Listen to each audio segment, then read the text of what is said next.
আসসালামু আলাইকুম রহমতুল্লাহি ওয়া বারাকাতুহু।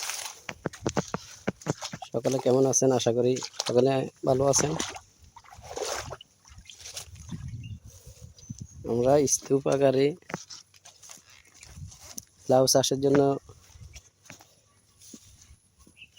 জমি রেডি করতেছি। এই যে দেখেন, এখানে জৈব সার যত ধরনের সব প্রকার সার দিয়ে মাটি প্রস্তুত করতেছি।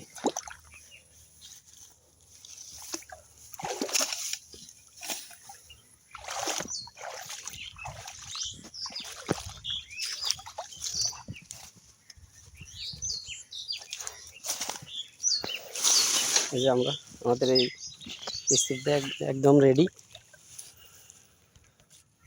সমস্ত সার দিয়া উপর দিয়া কিছু দস্তা সার ছিটাই দিছি।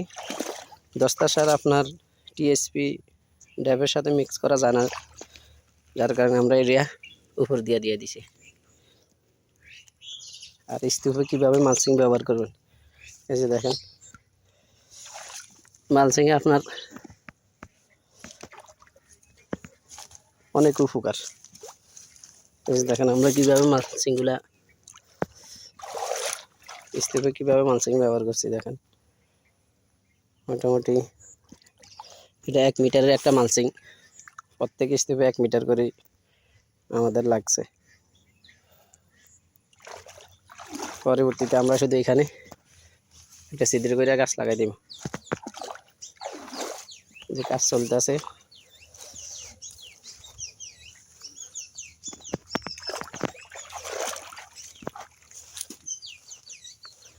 এই যে আমাদের আরশাদ ভাই কাজ করতে আছে।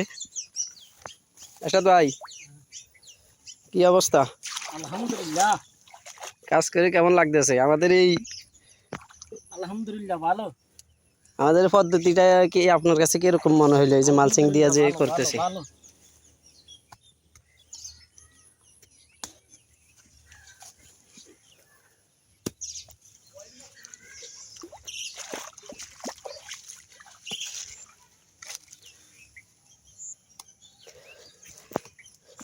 দীর্ঘ অনেকদিন পর আপনাদের মাঝে আবার ফিরে আসলাম ভিডিও নিয়ে।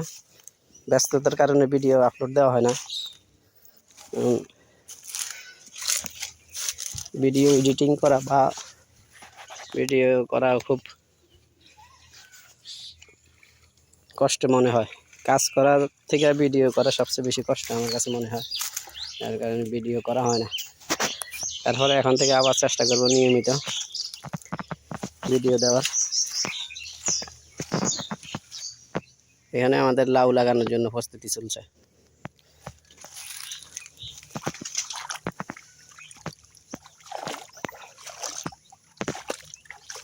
এই যে এটা একদম রেডি, এখন শুধু মালচিং দেওয়ার অপেক্ষা।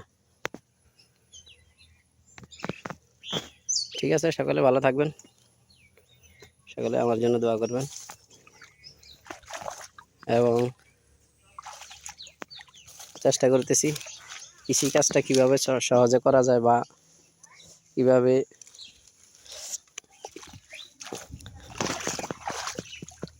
সুন্দর করে করা যায়। এটাতে আগে কচু ছিল, গত বছরের কচু ছিল, এরপরে আর চাষাবাদ করা হয়নি।